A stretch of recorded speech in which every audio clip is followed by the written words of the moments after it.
Сәлеметсіздер ме, құрметті отандастар? Біз бүгін сүт өндіруші Амиран заводына келіп отырмыз.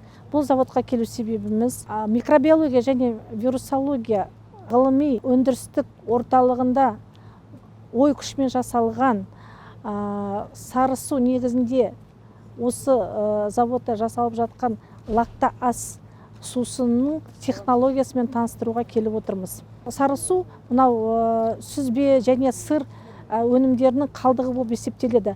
Сондықтан көп жағдайда бұл қажетсіз болып төгіліп жатады қоршаған ортаға. Бір жағынан қоршаған ортаны ластайды, екінші жағынан оны пайдалануға болады. Оның пайдалы жақтары өте көп. Құрамында 250-ден астам пайдалылар бар, мысалы микроэлементтер сияқты, ферменттер сияқты. Сондықтан бұны сусын ретінде қолдану өте ыңғайлы. Сол технологиямен таныстыру үшін сіздерге келіп отырмыз.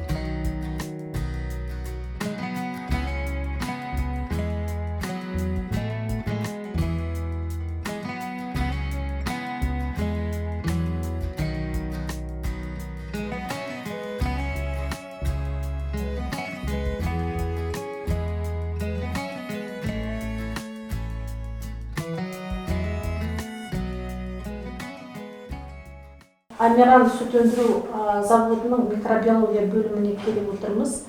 Бұл бөлімнің келген себебіміз осы сарысу негізінде жасалып жатқан лакта ас сусынның технологиясымен таныстыру үшін. Ал енді ең басты технологияның басы мына микробиологиядан басталады. Сондықтан ары қарай осы технологияны баяндау үшін осы бөлімге келіп отырмыз. Сәлеметсіз бе? Сәлеметсіз бе? Мынау сіз осы микробиологияда бөлімінде жұмыс жасайды екенсіз, микробиолог болып. Сондықтан осы қалай бастайсыз, неден бастайсыз, сол жайлы айтып кетсеңіз сусынды дайындау үшін. Ең бастысынан бастайық.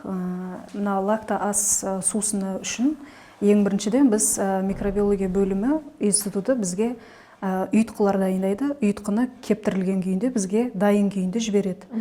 Ұнтақты. Ол ұнтағымыз бізде 4 градус, 6 градус температураны сақтайтын бөліміміз морозилкада сақталынады. Ол өнімді алып көрсетсем, бізде мынандай құтыда алып келеді. Өзінің дайындалған уақыты, мерзімі болады.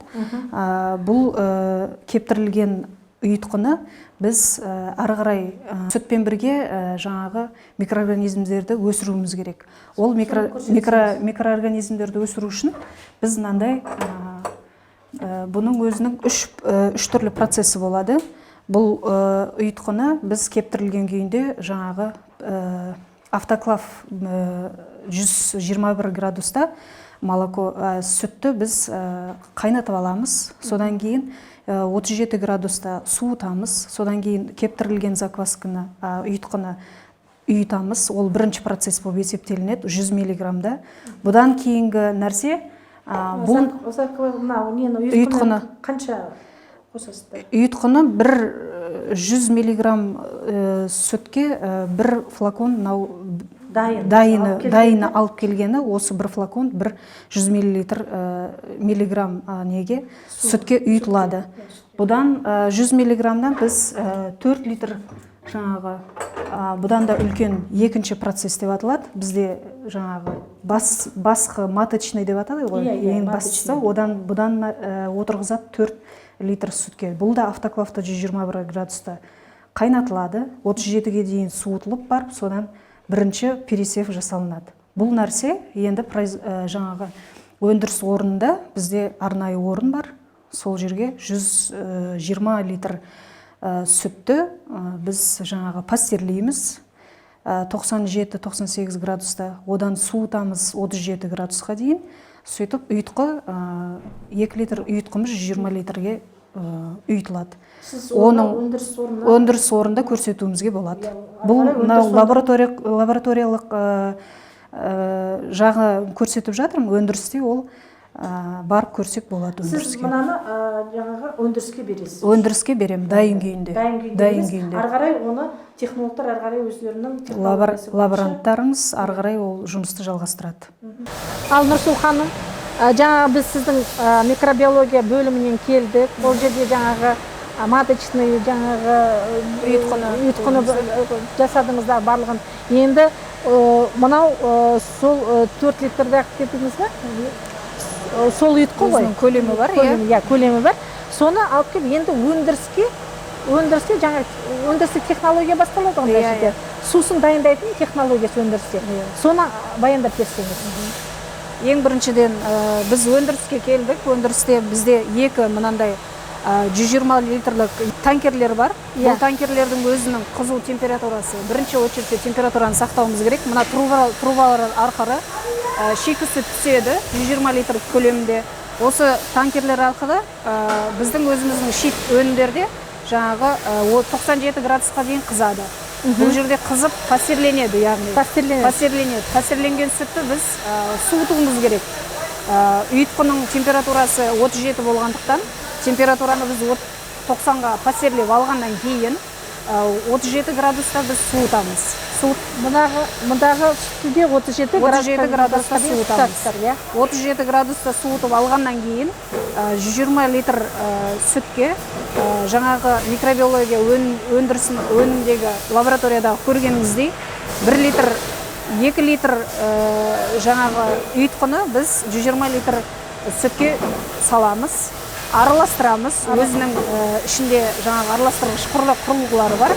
Араластыру арқылы бір 15 минут, 10 минуттай өзінің режимімен технология бойынша араластырып 7-8 сағат уақытқа ұйытқыны қойып қоямыз. 7-8 сағат уақыттың арасында өзінің қышқылдығын алу керек. Қандай қышқылда болу керек?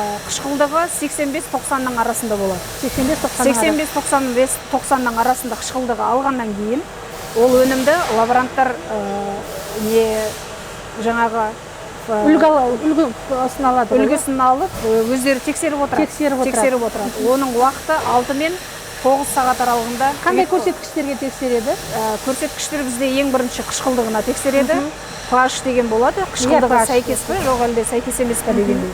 Лаборанттар сонымен жұмыс істейді, өте қарап отырады. Температурасы түспеді ма, ішіндегі жылулығы қалай, 6-7 сағатқа сай ма, сай емес па деп, оны лаборатория алып, жаңағы қышқылдығы мен pH-ын тексеріп отырады. pH мен қышқылдығы өзінің 85, 86, 87, 90-ның арасында келген уақытта бізде міне қарап тұрғандарыңыздай мына 3 танкерлер тұр, тонналық. Осыларда бізде сары су алынады. Сары су қайдан алынады? Сары су бізде міне қарама-қарсы бетте 3 сүзбені пісіретін танкерлер тұр. Бұл сүзбенің қалғаннан кейін сары су қалады ғой. Сары су қалған бетте бізде мына 3 танкеріміз сол жаңағы сары суды да біз пастерлейміз 97 градуста.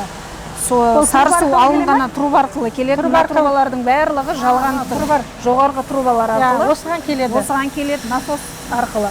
Осы 3 танкке келгеннен кейін бұл сары суда пастерленеді 97 градуста.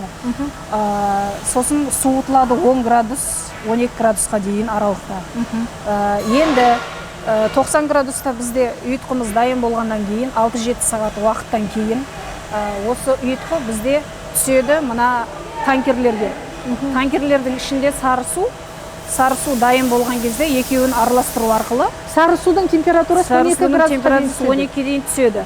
Біз мына ұйытқымыз дайын болғаннан кейін бізде бұны суытып аламыз 12 градусқа дейін. Сәйкестік болу керек. Себебі өзіңіз білесіз, жылы нәрсемен суық нәрсені араластыруға болмайды. Ол технологияда да көрсетілмеген. Сондықтан екеуін бірдей температурада алғаннан кейін біз оны жаңағы дайын өнім деп есептейміз. Сары су мен ұйытқы екеуі араласқаннан кейін оның жаңағы қышқылдық бағыты 68-ден 75 аралығында болады. Оның қышқылдығын көрсетеді. Қышқылдығын лаборанттар міндетті түрде тексереді. Үлгісін алып тексереді. Тексеріп 65-тен 75 аралығында болғаннан кейін біз оны дайын өнім ретінде уже жаңағы фасовкаға жібереміз. Ол уже дайын өнім. Дайын өнім. Суытылған дайын өнім. Енді осыны біз ары қарай жүретін болсақ, уже құюға жібереміз. Дайын өнім мына труба арқылы жаңағы өзінің фасовать ететін автоматтарына, фасовка деп өзі аталады. Осы автоматта бізде 500 граммдық құтыда бізде лакта астар дайын өнім болып шығады. Қазіргі уақытта көріп тұрғандай, фасовка жүріп жатыр лакта астың дайын өнімі. Бұл жерде оператор өзінің жұмысын атқарады. Мына жерде оператор өзінің жұмысын атқарады. Барлығы мына жерде дайын болып есептелінеді. Бұның салмағы өлшенеді. Сосын ішіндегі pH мен қышқылдығын тағы да лаборанттар анықтайды. Дайын өнім қандай күйінде түсіп жатыр ары қарай. Мынау енді уже дайын өнімді мынау ящикке салып, бұны суыту камерасына апарады. Суыту камерасына апарады. Суыту камерасы 4-6 градус аралығында. Ол жерде қанша уақытқа дейін тұрады? Ол жерде бізде өзі жаңағындай өнім 5 күндік несі бар ғой, сақтау мерзімі бар ғой. Мына жерде бізде жаңағы нәсерлердің жаңағы тапсырмасы бойынша бүгінгі күнге қанша құйылады, ол қандай датада кету керек, соны цехтың басшысы мастер есептеп операторлардың қолына беріп қояды. Сол бойынша бізде 3 күннен 2 күннен артық біз сақтауға құқығымыз жоқ.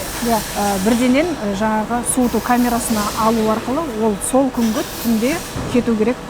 Жаңағы өнім дайын өнім болып есептелінеді. Реализация сол. Рахмет сізге. Енді мынандай бір сұрақ болып тұр. Мынау сіздерге бұрыннан келе жатқан линиялар ғой. Соған сонда мынау танкерларыңызды бір қосымша танкерлар алды енді бойынша да. Ал енді қазір басқа сүт сондай өндіруші заводтарда өздерінде бар мүмкіншілікпен жасауға бола ма? Бізден де үлкен заводтар өзінің мүмкіншілігіне байланысты ұйытқыны өте үлкен көлемде дайындап, мысалы, біз көрсетілген 1 литр, 2 литр демей-ақ, жаңағы 10-20 қып көбейтіп, 10 есе, 20 есе көбейтіп жасауға болады. Ал енді оған мүмкіндіктері де бар. Кішкентай, мысалы, кіші заводтар болады. Ондай мүмкіншіліктері жоқ. Мысалы, басында аз ғана серия шығарып, ондай да мүмкіндік жасауға бола ма? Егер де бізден де аз өнімді өндіретін өндірістер болатын болса, бұл тіптен қолайлы деп ойлаймын. Себебі ол басынан аяғына дейін жаңағы процесті бақылайтын микробиолог болсын, цех өндірісінің жаңағы сүт өндірісінің бастығы болсын, ол қолайлы деп ойлаймын. Ірі заводтарға да ол қолайлы деп ойлаймын. Өйткені технология қарапайым. Бір сөзбен айтқанда, кез келген завод өнімдері, сүт өндіруші заводта осы өздерінің бар мүмкіншіліктермен жасауға болады. Бұның ешқандай артықшылығын, кемшілігін көріп тұрған жоқпын. Себебі барлық бізде басқа да өнімдерді алатын болсақ, дәл осындай болмаса да, осы қарапайым технологияға сүйеніп жасалынады. Қосымша шығын керегі жоқ. Жоқ, қосымша ондай ешқандай шығынды көріп тұрған жоқпын. Біздің мүмкіндігіміз әзірше осы. Ханым, сізге мынау бізге айтып түсіндіргеніңізге технологияны үлкен рахмет. Еңбектеріңіз жана берсін. Рахмет. Ассортименттеріңіз көбейе берсін. Рахмет. Сізге табыс тілеймін. Рахмет. Сау болыңыз. Сау болыңыз.